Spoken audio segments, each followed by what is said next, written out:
Lep pozdrav iz studia Idrijskih novic. V današnjem športnem pogovoru se bomo pogovarjali o zanimivem športu, o katerem nam bo več povedal naš današnji gost Kristjan Peljhan, katerega prav lepo pozdravljamo v našem studiu. Kristjan, lepo pozdravljen. Pozdravljeno. Torej, govorili bomo, kot sem rekel, o zanimivem športu, ukvarjaš se s parabobom.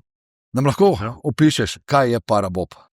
Ja, v bistvu parabob je disciplina stara 10-15 let, ko so Latvijci s tem začeli. Parabob je bob, v katerem sediš sam. Ta kategorija ima tudi ženske na olimpijskih. In v bistvu bob, kot ga poznate z televizije, kot ga poznate z filma Cool Runnings, kjer te spustijo po pruh in pol peleš ovinke do cilja čim hitrejši. Dal smo dobro istočnico, jamajška ekipa Cool Runnings. Ja. Marsikdo ni pričakoval, da bodo Jamajčani prišli v Calgary na olimpijske igre. Prav tako pa dvomim, da kdo iz Idrije pričakoval, da bomo imeli someščana, ki se s tem ukvarja. Kako je prišlo do tvojega udejstvovanja v parabobu? Ja, v bistvu naši reviji Paraplegik je Živa Lavrinc, ki je bila tudi na olimpijskih v lokostrelstvu, na zadnjih olimpijskih, je napisala en tak članek in povabila pač vse paraplegike, da če bi se tega želeli udeležiti. Zdaj od novega leta, od 1. do 20. januarja je potekalo v Lillehammerju ta bob dogodek na stezi v Lillehammerju.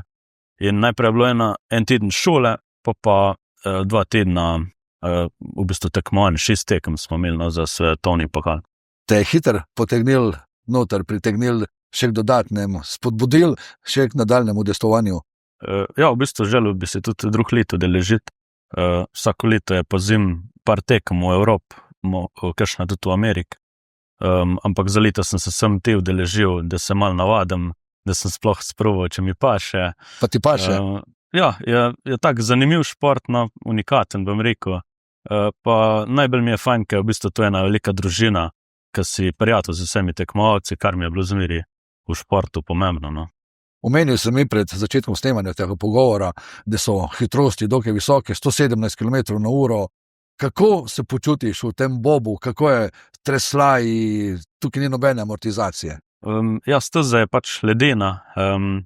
Na začetku te katapultira en tak katapult do neke hitrosti, pa je pa sem še gravitacija naprej in moraš v bistvu zoziti ovinke čim bolj tekoče. Je pa tudi proga, kdaj malo razrita, malo neravna, in te kar lahko pretrese do cilja. Omenila so visoko hitrost, pri visokih hitrostih pride včasih tudi do kakšnih nesreč.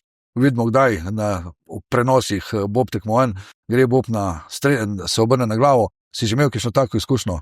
Ja, v bistvu celo na prvi tekem. Ne da bi kaj pretiral, ampak v enem ovinku sem naredil ena napaka in če te dvigne preveč na steno in če ostaneš predolgo na steni, se pol prevrneš, ampak je to meni ni bilo nekaj strašnega. Te pol v naslednjem ovinku nazaj postav na sani, nadaljuješ, sam cajt imaš pač slab. Kaj je za dosego dobrega časa, dobre uvrstitve pomembno v tvojem primeru pri parabobu? Ja, ovinke moraš znati na pamet, ker je 16 ovinkov, ima Lillehammer steza in jih moraš znati vsakmu ovinku narediš svojo posebno stvar, mislim, kako zaviješ, kako vzameš ovink in kako iz njega narediš izhod. In tu si moraš zapomniti, pa s časom nadgrajuješ, ja, tam tako popraviš v tistem ovinku malo drugače, kasnejši izhod pa vhod ali pa. In pol tu nadgrajuješ, pomagaš si sotekmovalci, trenerja imaš, ki te v bistvu posname ob stezi. In pol na pamet zuziš čisto progo, ampak gre ta prvič tako hitro, ko sem šel, da sploh nisem vedel, kjer ovinku sem pač prideš do konca zmeri, pa sam nadgrajuješ, da je čim boljši cajt. Ti je za iskanje teh idealnih linij kaj pomagalo udejstvovanje v kartingu? Vem, da ko si bil mlajši, si nastopil tudi s kartingi. Ja, v bistvu dokaj podobna stvar. Karting je tudi za razliko od relija, znaš ovinke na pamet, tako kot pri horskih dirkah, pa karting, pa steze. Znaš ovinke na pamet in v bistvu jih zvoziš vsaki čisto, bom rekel, in tu nadgrajuješ, a ne Caprelju pa načeloma improviziraš na stezi. Zdaj seveda, omenil si treba znati vse ovinke na pamet, danes se da mogoče to z nekih posnetkov na televiziji, predvsem na kakšnem YouTubeu pogledati, seveda pa brez treninga ne gre. Kje sploh se da trenirati? Vemo, v Sloveniji bob steze ni, največkrat je to na nekih prizoriščih bivših zimskih olimpijskih iger. Ja, v bistvu obstaja sem ta bivša prizorišča od olimpijskih. Vemo, da v Bosni ni več steze in so v Evropi jih je ene par, Švica, Avstrija, ta Norveška, pa po Evropi, kakšno v Ameriki in v bistvu se da sem tam trenirati. Jaz sem zdaj šel v januarju prvič, pa je bil tu hkrati sem imel en teden šole, pa tekme in sem se takrat naučil.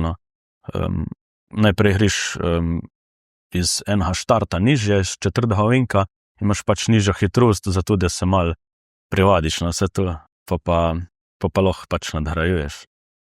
Treningov pa ni, no. Tako da sem na prizorišču, ja. Omenil si, da imate enotno konkurenco moški, ženske, koliko je tekmovalcev, pa kakšno je vzdušje na teh tekmah? Ja, ta šport je v bistvu najbolj privlačno tudi, da so moški pa ženske skupaj, kar mislim, da ni noben šport, niti na olimpijskih čekašen. In so skupaj, bobe se žreba, jih je, tukaj jih je se žreba, dobiš številko in tudi težo, ki neseš v bob, je v bistvu vsaki čista, do 100 kilogramov, če imaš 80 kil, lahko 20 kil teži daš v bob, tako da je ta tehnika oziroma orodja, ki jih uporabljaš, so za vse ista, pogoji so za vse isti. Tudi šine od boba si spoliraš sam pred tekmo, to je ena taka zanimivost. Smučke si tekmovalci ne pripravljajo sami, jih trener ali pa mehanik na brus pa spolira, tukaj moč pa dejansko imaš park ferme in sam spoliraš pred tekmo šine, tako si jih boš naredil, tako boš imel, zato da je pravično. Ja. Pa so tukaj kakšne skrivnosti?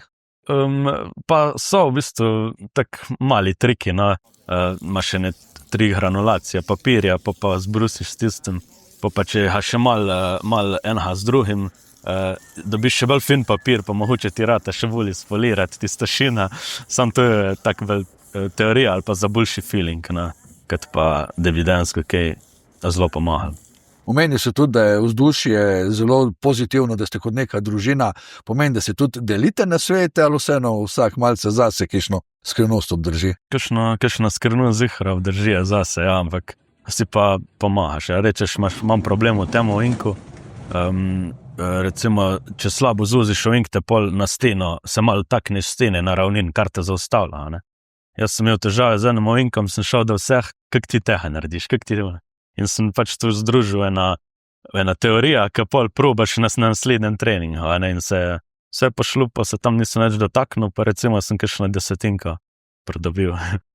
Si pa pomagamo, ja, je to ena taka družina, ker tudi vsi smo v bistvu paraplehiki, pa amputiranci skupaj, pa še drugi z različnimi poškodbami in smo vsi neko ta življenjsko zgodba dali skozi in imamo eno tako skupno stvar. No. Ampak vsi ste pa verjamem zelo pozitivno naravnani, ja. Uživate v temu? Ja, v bistvu parašportniki so kar zelo zahriti zmerja, ker lahko me pol jim tu predstavlja en tak v življenju šport ti dvihne duša, in imaš pol, bom rekel, nekaj zadelati, en hobi ali pa pač profesionalen šport. Ker tebe šport spremljal praktično celo življenje, poleg že omenjenega nastopanja v kartingu, bil si akrobat, skoki v vodo, res te šport spremljal. Ti je to verjetno tudi pomagal pri sami rehabilitaciji, da si bil neki dobri fizični pripravljenosti. Ja, v bistvu sem se ukvarjal že od otroštva bom rekel, z 10 športi, sicer bolj individualistični. Probal vsega Boga, Zdaj pa pri rehabilitaciji mi je to res pomagala, Moraš imeti ena taka močna mentaliteta. Ko sem se tam v bolnici zbudil, sem rekel, tu bo en velik trening, tu bo en težak večleten trening in sem tudi tako v bistvu jemal vse skupaj, brez pričakovanj, in mi je pomagalo, no.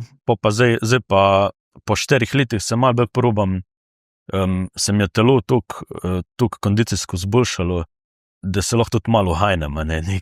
In sem letos probal smučati, probal sem ta bob, malo rekreativno badminton treniram in nekaj moraš početi, no, ko pa greš to, da se švica telo, da se zmatraš, da ko greš spat, si čist hina, ne.